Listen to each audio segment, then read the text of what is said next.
Peace and greetings, greetings and peace. Yes, I am here to let you know that we reached 2,000 subscribers on YouTube. And this is a milestone. The milestone was 10,000, but I was trying to go for more until I was advised to say, just do something for the people out there, something brief, something quick. So I had a list of questions that came my way to basically explain to you and share with you guys about reaching this milestone. How does it feel? And, you know, what advice do I have? I was asked to do this. This came up, so I was like, you know what? Let me do it. Because for me, I was like, let me get 100,000 and then I'll do a video. But the advice was just do something, share something, with the 20,000 subscribers, and that is basically what it is. So the questions that I was asked: number one, what does reaching 2,000 subscribers mean to you personally and professionally? Well, personally, it's something that I didn't even think about, initially, but I knew it was attainable. You know what I'm saying? It's just a matter of hard work and, studying and taking measures to basically bring out some good content. And personally, it's a good feeling, which is cool. I'm a person who is not too much into hype or anything like that, but it's a great feeling personally. Professionally, yes, it is great because that show growth. Um, the more growth you have, the better it is for your brand, or the better it is for whatever it is that you're doing for more engagement with people. Professionally is a plus because you want to reach more people, especially your target audience. And I know that 20,000 is great. My target audience is probably smaller than that because it's just come with the territory.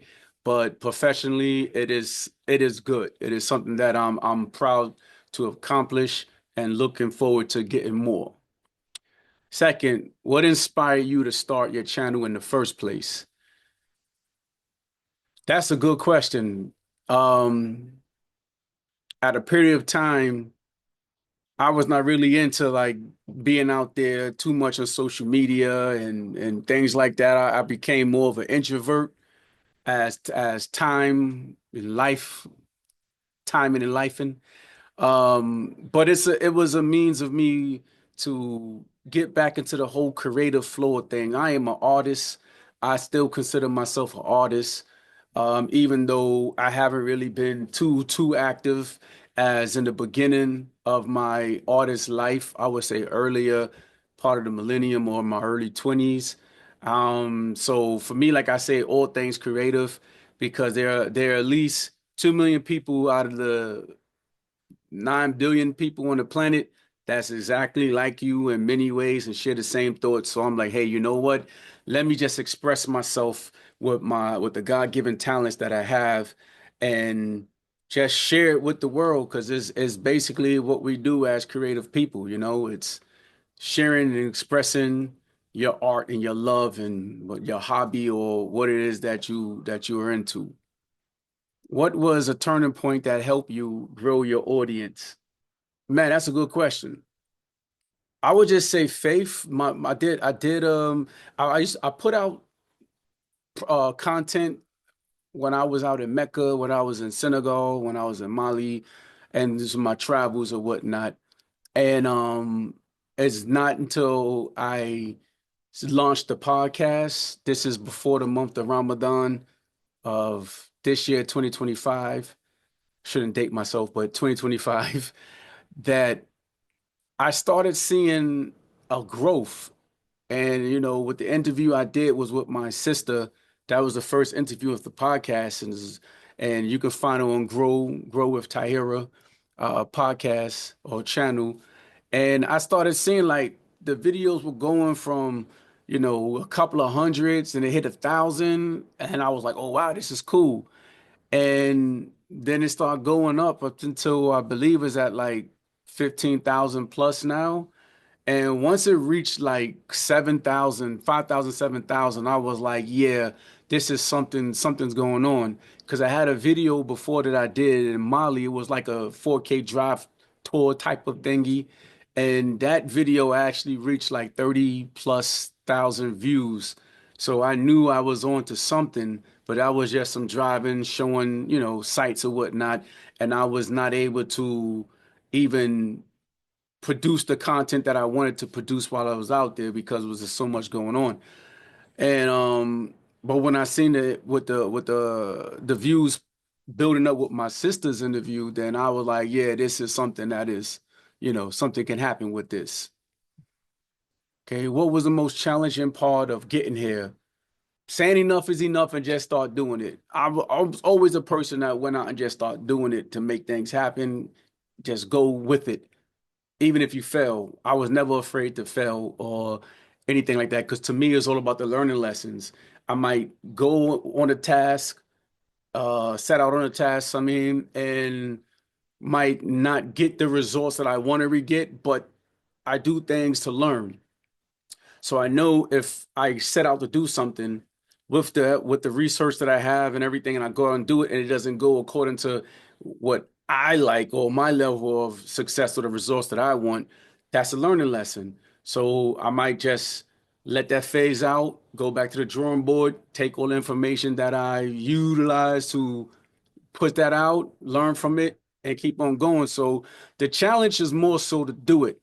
Like I was always the person I rather do do things and fail at it rather than just not do anything. So if you do something and you fail, at least you did it. Because most people don't even do anything. They don't even start. What piece of content or video do you think resonate most with your audience and why? Oh, that's another good question because I have right now I have content with the podcast and it's really reaching, a lot of them are reaching in the thousands of views right now, which is a great thing. And the feedback that I've been getting is like, oh, this is really, this is something that I was always into or something that really inspired me and I needed to hear this. And those types of response that you get with people, although it still takes time because, 1,000 views, 10,000 views, for me, even 30,000 views is not enough. But it's good. It's good enough, you know what I mean, to get it out there because views are important. So there's a couple of podcast episodes that resonated with a lot of people, especially when it comes to like more self-awareness, self-help type of content and everything. So that right there in itself were the ones that resonated the most. What lessons have you learned about your audience and what do they care about? People are people. Art is subjective, and that goes across the board. You will put out something that complete strangers are like, oh my God, this was amazing. I really appreciate this right here. Thank you. I'm looking forward to more for one particular piece of content. And then you put out another piece of content and they're like, okay, yo, that was nice. They'll give you a thumbs up because they know it's possibly that it could be for somebody else and not necessarily for them. And so I do like I said, I do this to learn. You know what I mean? So somebody might like a piece of content, a particular piece of content more than they like others. And another person might like this particular piece of content over the other ones that you do. So, different strokes for different folks. Art is subjective, but it's more so the things that I'm into, things that I like, that's what I produce and put out. How do you stay consistent when motivation runs low or life gets in the way? Excellent question. And it's the reason why it had taken me so long just to start this channel and to put out content and to even start the podcast and put out content for that because life is always in the way. It's different from when you're younger and you might stay with your parents in the basement or have your own room and you have your own little setup to where you producing something or you get a camera for your birthday and then you take that camera and do things, you don't really have that much responsibilities that you have to, tend to, and you're a little bit more freer with less responsibilities. So you're able to like have those what would say burnouts or run low or motivation runs low because it's like, yeah, I feel motivated today, but I have these responsibilities that I must take care of. So it does get in the way. So I would just say for me is to start doing this full time, again, as far as like creatively and everything like that. So you have to keep pushing. You have to be consistent, even if it's a little. And this is something that's part of our lifestyle, my lifestyle in general is just be consistent, even if it's just 10%. As long as you're doing a little bit, eventually it will snowball. What does your creative process look like when planning a video or podcast episode? I have a sick imagination. I won't say sick in a bad way, a serious imagination. And my planning is I'm a perfectionist. And it's another reason why it taken some time, but then I had to learn to overcome that whole, it has to be perfect, it has to be blockbuster, Hollywood, this type of standard and everything. Once I got over that, then it was like, okay, let me just go to the drawing board, keep it simple, but make sure that it's fun. Make sure that I'm enjoying myself because people recognize that. They see that you're into it, and it's not like something that is false motivation or false inspiration. It's just something that flow naturally. So I do my research, proper research. Um, I script things and I also improvise. I like the balance between the two because like for the podcast, all my questions I research. I research all the interviewees or the subjects that I'm or the people that I'm speaking to. I research them. And if it's more like an introduction for my audience, I get to those specific introductory questions, and then sometimes we go deep diving. So yes, a lot of planning, research, scripting it out. What is it that you want to do? Those types of things. How has being a content creator changed your perspective on storytelling or visual communication? When I started out in the creative space or just producing content, um, it wasn't as rapid and as a highly demanding as it is now because it's oversaturated. And when you're dealing with oversaturation, you have to desaturate it a little bit. But so, because I can't do what everybody else is doing when it comes to set trends. I'm of that school where you have to set the trend. And how I'm able to do that is I stay in my own lane. I stay in my own lane. I do my research when I watch other videos of people that I like and, get information on the things that I'm into that I like. So it's like it's natural when I start to produce the content because these are the things that I'm already into. So it's already like part of your brand or my brand. And my perspective changed because I see a lot of younger people out there that they they don't have that fear or they don't have that. Sometimes a lot of misguidance going on with them, but they go out there and they make it happen. So I understand that you have to engage people. It's still kind of old school in the way, but with technology, you're able to engage people in a of a more of an excited way. You know what I'm saying? So I just think that learning from what's new out here changed my perspective. Me having to get rid of some, perceptions that I had in the past and holding on to certain types of traditional way of doing things and moving with the time. We all know the saying or the philosophy, adapt or die. It's kind of like that. What do you wish someone had told you when you had 100 subscribers? Um, I don't I don't know. But nah, it's because it's more so when like just stay consistent, be consistent, keep doing what you do, and don't focus too much on, oh my God, I've got that many subscribers. I don't, nah, I didn't really worry about all that. I was like, let me just get the content, produce something that I like, and just put it out there. What's one myth about YouTube growth you want to debunk right now? Um, that's a good, I really I don't know how to answer that question, to be honest with you, because I don't know too much about whatever myths or anything when it's dealing with YouTube. For me, it's more so like you have the content, you're creating the content, put it out there. That's the most important thing is just put it out there. So there's nothing I really want to debunk. What I was just say is like, be consistent. You don't have to follow trends or you don't have to follow what somebody else is doing as far as like, as we used to say back in the days, biting off them or pirating off them or copycatting them to a T and just putting your face more like, white labeling or what's they call it. You know what I mean? You don't have to do that. Just be consistent in what you do and that's it. How do you balance your passion for photography, film, and podcasting? Just simply by doing it. I also write, I could rap, I'm an MC. It was that back in the days, and it's not like, well, you could say hobby, but it was not something that's challenging. For me to write 16 bars is a piece of cake.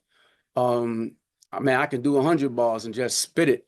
You know what I'm saying? So it's not as just be creative, man. Let your creative energy flow and don't give a damn about whatever people think or whatever they say or how they want to critique. I take criticism, of course, to be honest with you.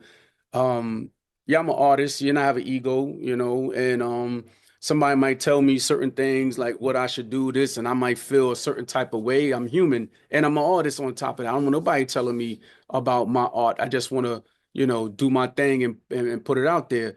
But the lessons learned because people also have eyes, and these are the people you're sharing with.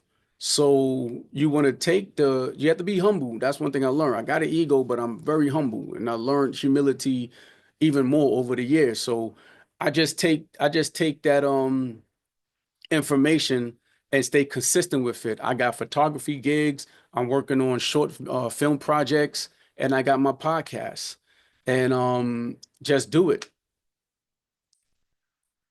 What's next creatively? Are there new formats, collabs, or platforms you're exploring? Yes, and one thing about me, I don't talk about the things that I will be doing in the future that I have planned. Um, all collaborations, those are surprises.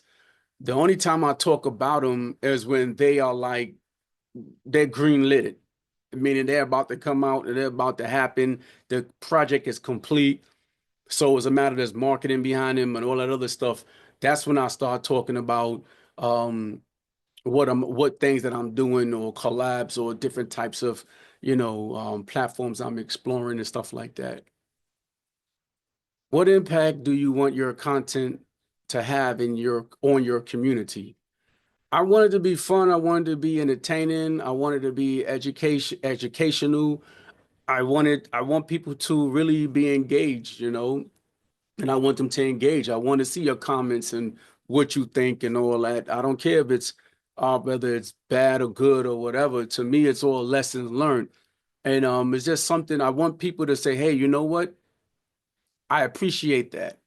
That right there really helped change my mind, change my life, gave me new perceptions on a perspective on this particular topic. I want people to really walk away with something of benefit, regardless if it may be positive or negative or whatever the case may be. Of course, positive, but I understand there's a balance in life. So certain things that I may put out there, some people might even be offended by it. You know what I'm saying? And I mean, that's all good.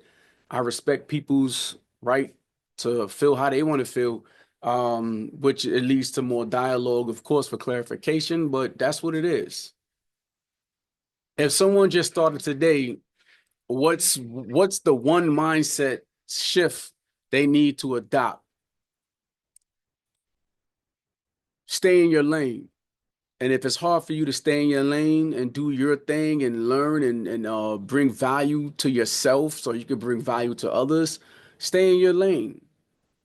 Don't just do it. Don't worry about, what other people may think, what your friends may think, what your family members may think. Because to be honest with you, not everybody really want to see you succeed at things. You'll probably have a few people that, I'll just put it this way. Let's say out of 10 people that within, I guess your communal circle or whatever, maybe one or two really want you to succeed and really, really want things to happen for you. Um, two to three of them, I would say let me just say one to three to be on the cool side. One to three of them don't want to see you succeed at all. One to three of them they want to see you fail. And that's just the real deal. Because out of jealousy or just they don't have that type of drive or ambition or motivation to do anything. And that's just what it is. And then I would say four of them, 4 to 5 of them, to be honest with you, are just were just you doing well to just ride your coattail. And they're not really trying to do anything. They see you lit or you're doing something that's cool, they just want to tag along for the ride and either freeload off of you if you become financially successful with it. Um, and I mean that's just what it is, man. But my whole thing, if it's 10 people that's in my circle, the ones that wanna be a part of it, you gotta work. No one's freeloading off of me. Um, unless it's like your mom or wifey or whatever, but no one's free to loan off of me. So it's like, hey, I got something going on, what value can you provide? I'll even help people get value or learn something or take a course or do something to where it's going to bring value to your whole situation, so at least you start building your tribe, you know what I mean? But if not, then you got to do what you got to do. Your friends will be your friends and maybe not. Your family will always be your family, even if you don't really communicate too much or you fall out or whatever. But just continue doing you and having that stay in your lane and being consistent mindset. The the mindset for consistency. Consistency isn't about perfection, it's about discipline, clarity, commitment to the long game. A creator must think like a builder. Every video, photo, or podcast is a brick in a larger legacy. Some pieces will go viral, and some won't, but all of them move the mission forward. To stay consistent, embrace perfection, publish even if it's not perfect, focus on value, not vanity. Views come and go, but impact lasts. Have a content system, not just a burst of energy. Batching, scheduling, and purpose keep the wheels turning. Remember why. Remember your why. Remember your why often. Your purpose is the fuel that powers your consistency. I will give you, I will give you some little bit because it's something that we're doing as far as what's next for the brand. What we into already is video production, expanding into like the short form series and cinematic storytelling. That's something that you see we guys got going on already. We're doing a lot of behind the scenes and gear talks for creators, like the equipment that I invested in and you know, what you really need to do it, what you don't need to do it, mini docs like on community stories and social impacts. I started out doing documentaries when my whole beginning of I would say production.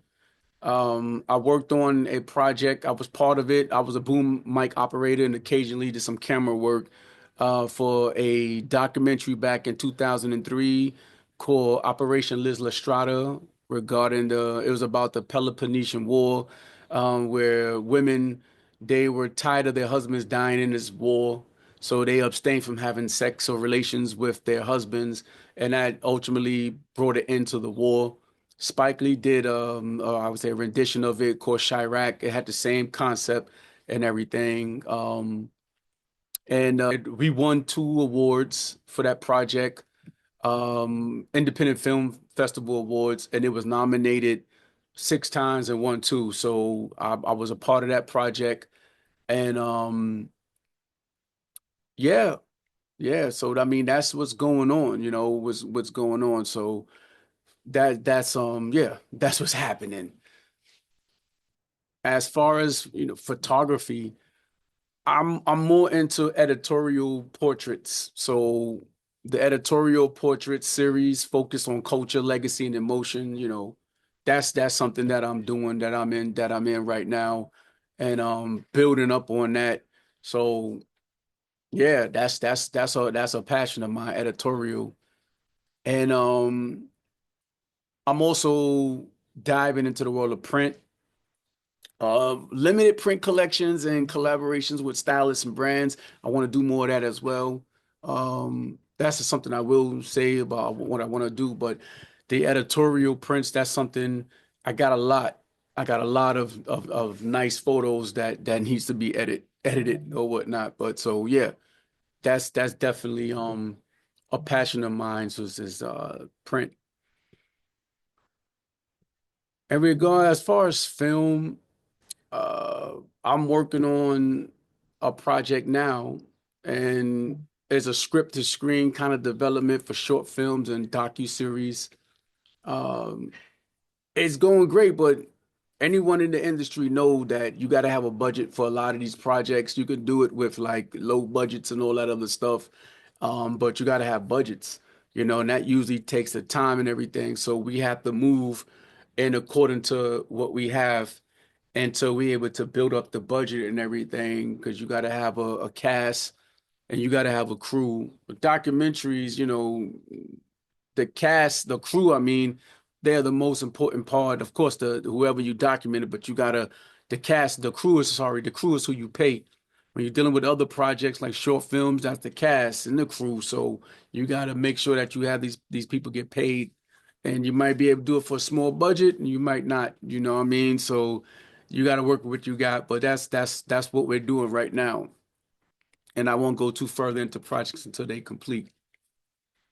Podcasts, yeah, that's something that I had to bring out. I had to do because I like to I watch a lot of podcasts myself, and I like interviews. I like people, and I like learning about people and their story and whatever brings value. So in our podcast, we already a good, as far as published wise, 8 episodes deep. So that's 2 months worth of we do it weekly. So that's 2 months worth of content that people can view. And like I said, I bring on people who I feel benefits, especially benefit me, you know what I mean? And then my audience who think like me, or it will benefit for them as well. And it's a variety, because not everyone's the same. With one person, you might be into fishing and soccer. That's what you're into. So y'all talk about those types of things. But you also might be into chess and reading. So that person into fishing might not be into that. So another person will be into chess and reading. Another will be into cooking. And these are the things that, when you're dealing with the stuff that you like, or what you do. So that's what I love, man, and bringing out um that information, regardless to if this person has 500,000 followers or this person only have 100 followers, which whatever it is that bring benefit, that's what I put out there. So I don't really care about people and their followers and things like that. Even though in business, that's great because you get to reach, you get to engage with their audience as well. So you might find some of your target audience within, especially if you're already into what they're into, then of course, go figure. And yeah, and behind the scenes is another thing that I like as well. And you know, Right now with the podcast, we doing Zoom meetings because of and time flexibility and location flexibility. That's the most important thing to do right now because I do work a full-time job and I don't have the flexibility to travel and do these podcasts right at the moment. So that's what we're working towards. So the day when we're able to travel and do these podcasts, then that's when you'll start seeing more of that and getting a lot of good behind the scenes because behind the scenes is more like personal. It's like this whole production took time and planning. And like I said, I'm a documentarian, so I like to show the process because people think that because once you have the finished product, that that's what it is. So people will see a person driving a nice luxury car but don't know what it took just to get to that luxury car, and I don't perpetrate and I don't fraud, and I'll let you know if I'm frauding. So it takes it gives people more of a close connections when they see a lot of behind the scenes and everything. So yeah. And another thing is more like an outreach for like, global voices and different untold stories. So a lot of that is coming. A lot of that is coming.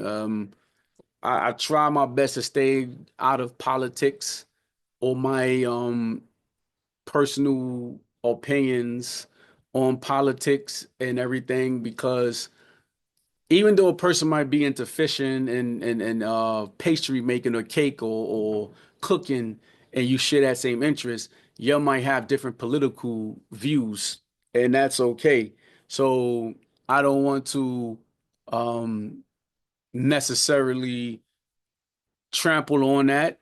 I want to stick to the things that we relate to or the things that we have in common in order to produce great content and growth, you know what I'm saying? So, but we would have to touch on some political thingies here and there. Um, and we do in our podcast, we do, but we just don't expound too much on it because it's just not that time to do those types of things. Yeah. And that's it. These are the questions that I got, and I hope people benefit from it and find it, something that you can take away and build on whatever it is that you're doing. Peace.